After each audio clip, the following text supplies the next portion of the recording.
सैनिक भाइयों, जय हिंद, वंदे मातरम। आज के वीडियो में मैं आप लोगों को बताऊंगा हमारे सैनिकों की कितने प्रकार की पेंशन होती है और उसमें कितने % उनको दिया जाता है, जैसे कि service pension, family pension, special family pension, liberalise family pension, disability pension और आपका इनवैलिड आउट पेंशन। इसके अलावा जो भी अन्य पेंशनें हैं उन सभी के बारे में आज के वीडियो में मैं आप लोगों को बताऊंगा और ये भी बताऊंगा किस पेंशन में आपको कितने % पेंशन दी जाती है। आपने जो नौकरी की है, जो आपकी सैलरी थी, उसका कितना % आप लोगों को इस पेंशन में दिया जाता है। तो इन सभी के बारे में विस्तार से जानेंगे, क्योंकि सैनिक भाइयों, आप में से काफ़ी लोग मुझसे सवाल पूछते रहते हैं। कोई स्पेशल फैमिली पेंशन के बारे में पूछता है और कोई रिजर्विस्ट पेंशन के बारे में पूछता है और कोई इनवैलिड आउट पेंशन के बारे में पूछता है। तो आज के वीडियो में सभी लोगों के सवालों का जवाब दिया जाएगा। तो साथियों, इससे पहले मैं आगे का वीडियो शुरू करूं, अगर आप सैनिक सुविधा चैनल से पहली बार जुड़े हैं तो सैनिक सुविधा चैनल को सब्सक्राइब कर लें और उसका घंटे का निशान दबा लें, ताकि आने वाले वीडियो का नोटिफिकेशन आप सभी को मिल सके। चलिए वीडियो को शुरू करते हैं, विस्तार से देखते हैं। बोर्ड पर लिखी है पीछे जानकारी।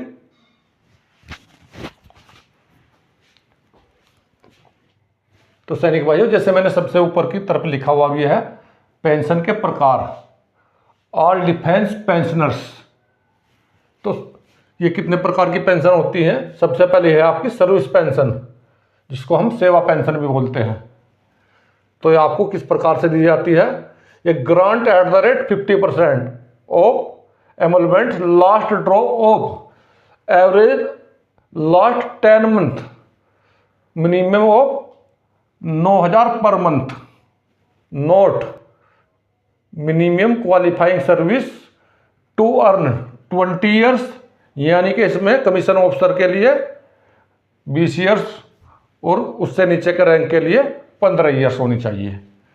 तो इसका ये मतलब है, आप लोगों का जो आपने लास्ट आपकी सैलरी ली है 10 महीनों की, उस 10 महीनों का औसत लिया जाता है और उसके औसत के बराबर आप लोगों का 50% आपका पेंशन दिया जाता है। और इसमें 9,000 से कम आपकी नहीं होगी। मैक्सिमम आपकी जो होगी 9,000 रुपये तक पेंशन, इससे कम किसी की भी नहीं होगी। फैमिली पेंशन यानी कि पारिवारिक पेंशन बोलते हैं जिसको, ये किस प्रकार से दी जाती है। तो ये granted at the rate 30% of emoluments of last draw, minimum of 9,000 per month, in case of natural death of individual. तो इसमें जो है आप लोगों को जो पेंशन दी जाती है, आप लोगों ने लास्ट में सैलरी ली है लास्ट बार, उसका 30% आपकी पारिवारिक पेंशन में दी जाती है। और इसमें भी मिनिमम जो आपकी पेंशन है 9,000 रुपये से कम नहीं होनी चाहिए। 9,000 से कम किसी की भी नहीं होगी। ये मिनिमम है आपकी 9,000 रुपये। और ये आप लोगों का जो नेचुरल डेथ होती है, प्राकृतिक मृत्यु होती है, उसी के ऊपर लागू है, नहीं तो इसकी कंडीशन चेंज हो जाती है। साथियों, अभी देख लेते हैं 3 नंबर, स्पेशल फैमिली पेंशन यानी कि विशेष पारिवारिक पेंशन। ये आपको किस प्रकार से दी जाती है। Granted at a uniform rate of 60% of reckonable emoluments last draw. इसमें भी आपने जो लास्ट बार पैसा लिया है उसका 60% आप लोगों को इसमें पेंशन के रूप में दिया जाता है। इन case of death of individual attributable of aggravated military service. तो इस केस में आपकी मृत्यु का जो कारण है एट्रीब्यूटेबल या एग्रेवेटेड मिलिट्री सर्विस होना चाहिए। तो इस केस में आपकी मृत्यु का जो कारण है वो ऐसा होना चाहिए जो आप लोगों को सैन्य सेवा के कारण आपको रोग हुआ है, उसके कारण होते हैं, यानी कि एट्रीब्यूटेबल और एग्रेवेटेड, इन दोनों में से कोई एक होना चाहिए। तब आपको 60% पेंशन दी जाती है। आपने जो लास्ट ड्रॉ की है उसका 60% दी जाती है। तो दोस्तों, ये तो मैं आपको ऊपर से नीचे तक सब में बता रहा हूँ। जो आपने लास्ट बार पैसा लिया है उसका 60%, उसका 30%, इस तरह से बता रहा हूँ। लेकिन फ़र्क क्या है, सर्विस पेंशन में हम लास्ट 10 महीनों का एवरेज ले रहे हैं, 10 मंथ का।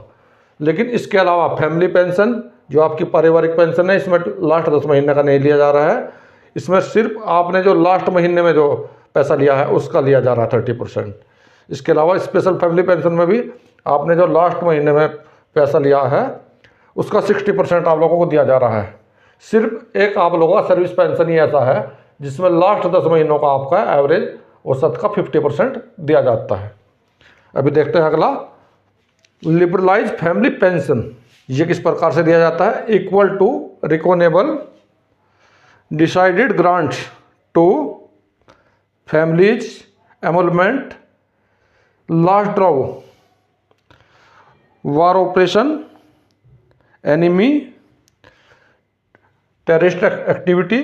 तो लिबरलाइज फैमिली पेंशन में जो आप लोगों को पेंशन दी जाती है, आपने लास्ट बार जो अमाउंट लिया है उसके बराबर दी जाती है, लेकिन इसमें जो कारण होना चाहिए आपकी एनिमी एक्टिविटी होनी चाहिए, टेररिस्ट एक्टिविटी होनी चाहिए, देशद्रोह का मामला होना चाहिए, युद्ध या युद्ध जैसे अभियान हो, आतंकवादी अभियान हो, मुठभेड़ हो, उग्रवादी हो, इन सब के कारण अगर मौत होती है तो उनको लिबरलाइज फैमिली पेंशन दी जाती है। यानी कि जितना उन्होंने लास्ट बार में पैसा लिया है, लास्ट महीने में जो सैलरी ली है उसके बराबर लिबरलाइज फैमिली पेंशन दी जाती है। यानी कि उदाहरण के तौर पे अगर कोई सिपाही है और वो 11 साल में उसकी मौत हो जाती है युद्ध या जैसी परिस्थितियों में या टेररिस्ट अटैक में, तो सिपाही की कलर सर्विस 17 साल होती है, तो 17 साल तक उसकी फैमिली को पूरा उसकी तनख्वाह के बराबर ही पेंशन दी जाएगी। आगे देखते हैं डिसेबिलिटी पेंशन यानी कि विकलांगता पेंशन।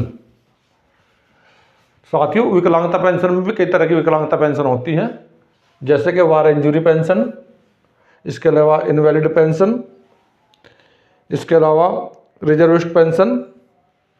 ये कई तरह की पेंशन है। तो सबसे पहले ले लेते हैं विकलांगता पेंशन, सिंपल वाला विकलांगता पेंशन, जिसमें आपको सर्विस पेंशन भी दी जाती है और आपकी विकलांगता पेंशन दोनों दी जाती है। तो इसका क्या है rule? Invalid out case disability attributable और aggravated 50% of reckonable emoluments last draw. Disability element would 30% of reckonable emoluments for 100% disability. अंतिम बार ली गई सैलरी का 50%। विकलांगता पेंशन अंतिम बार ली गई सैलरी का 30%। तो दोस्तों आप समझ गए होंगे, यानी कि जिसमें आपको जो सर्विस पेंशन जो आप लोगों को यहाँ पे मिलेगी, तो इसमें जो आपकी लास्ट बार जो आपने सैलरी ली है उसका 50% मिलेगी, और साथ में अगर आपको डिसेबिलिटी पेंशन दी जाएगी और 100% डिसेबिलिटी अगर आपकी है तो आपको आपकी सैलरी का 50% नहीं दी जाएगी, 30% दी जाएगी, 30% दिया जाएगा। यानी कि आप लोगों की जो सर्विस पेंशन है वो 50% दी जाएगी, और आप लोगों की जो विकलांगता पेंशन है वो 30% दी जाएगी। अगर आपकी 100% डिसेबिलिटी है तब, अगर 100% से कम आप लोगों की डिसेबिलिटी है तो उसी रेशियो में उसको घटा दिया जाएगा। जैसे कि आपकी 50% डिसेबिलिटी है तो यहाँ पे 30% है तो इसको 15% कर दिया जाएगा।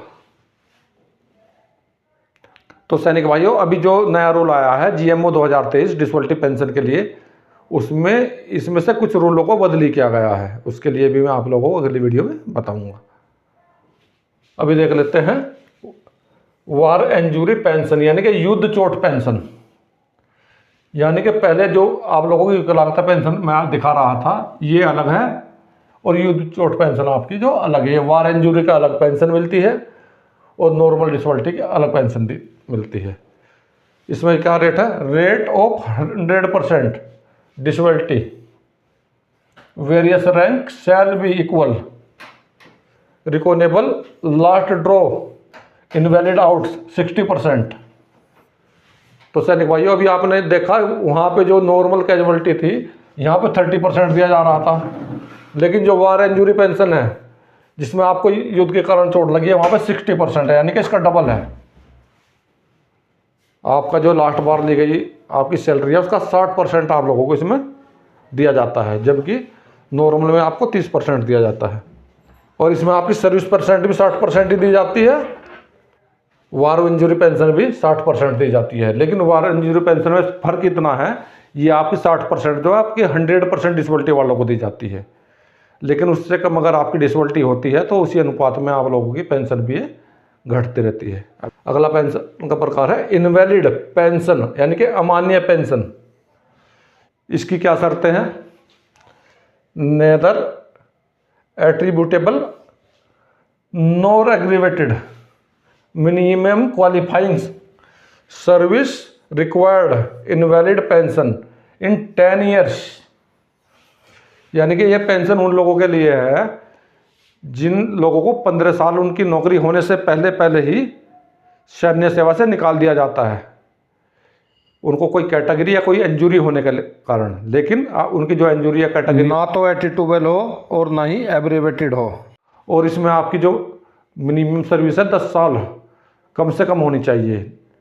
और सैनिक भाइयों, department of ex service man welfare के पत्र 16/7/2020 के द्वारा 10 वर्ष की सेवा को समाप्त कर दिया। और इसका लाभ उन सभी कर्मियों को मिलेगा जो 4/1/2019 को या उसके बाद सेवा में थे, जो सैन्य सेवा के साथ साथ सिविल सेवा जॉब करने में भी असमर्थ हैं। तो सैनिक भाइयों, इसमें 16/7/2020 का एक पत्र था जिसमें 10 साल की सेवा को भी समाप्त कर दिया गया है। अभी चाहे आपकी सेवा 10 साल से कम हो, उसको भी पेंशन दी जाएगी। और जो सिविल जॉब करने के लायक भी नहीं है, सिविल नौकरी भी नहीं कर सकते, ऐसे लोगों को इनवैलिड आउट किया जाएगा और उन लोगों को 10 साल से कम की सेवा में भी पेंशन दी जाएगी। सैनिक भाइयों, भी है रिजर्विस्ट पेंशन। तो ये रिजर्विस्ट पेंशन क्या होती है, इसके बारे में आपको बताता हूँ। तो कम से कम 15 वर्ष की निर्धारित संयुक्त कलर प्लस रिजर्व सेवा पूरी करने पर दी जाती है। यह एक सिपाही को न्यूनतम पेंशन का 2/3 हिस्सा है, यानी कि 8 साल नौकरी प्लस 7 साल नौकरी, यानी कि आप लोगों की 15 साल नौकरी होगी। और ये रिजर्विस्ट पेंशन जो है 1971 से पहले वालों को दी जाती है। और इनकी पेंशन को OROP 1 और OROP 2 में भी उस हिसाब से नहीं बढ़ाया गया जिस हिसाब से और दूसरे सैनिकों की पेंशन को बढ़ाया गया है। तो सैनिक भाइयों, अभी आपने देखा पेंशन के अलग अलग प्रकार। इन सभी प्रकारों के बारे में मैं आपको लोगों अगली वीडियो में इसकी पूरी आप लोगों को चार्ट दिखाऊंगा, कितने साल में किसकी कितनी पेंशन बनती है। चाहे आपकी सर्विस पेंशन हो, चाहे आपकी फैमिली पेंशन हो, चाहे आपकी स्पेशल फैमिली पेंशन हो, चाहे आपकी लिबरलाइज फैमिली पेंशन हो, चाहे आपकी विकलांगता पेंशन हो, या आपकी इनवैलिड आउट पेंशन हो, या आपकी जो है वार इंजरी पेंशन हो, या आपकी रिजर्विस्ट पेंशन हो। इन सभी के बारे में आप लोगों के लिए अलग अलग वीडियो लेकर आऊँगा डिटेल वाइज। तो सैनिक भाइयों, आज के वीडियो में बस इतना ही। मिलता हूँ अगली वीडियो में इसी प्रकार की अन्य महत्वपूर्ण जानकारी के साथ। अगर आप लोगों को मेरे द्वारा दी गई जानकारी अच्छी लगी है तो मेरे वीडियो को लाइक करें, चैनल को सब्सक्राइब करें, साथियों में शेयर करें। वीडियो देखने के लिए धन्यवाद दोस्तों। जय हिंद, वंदे मातरम।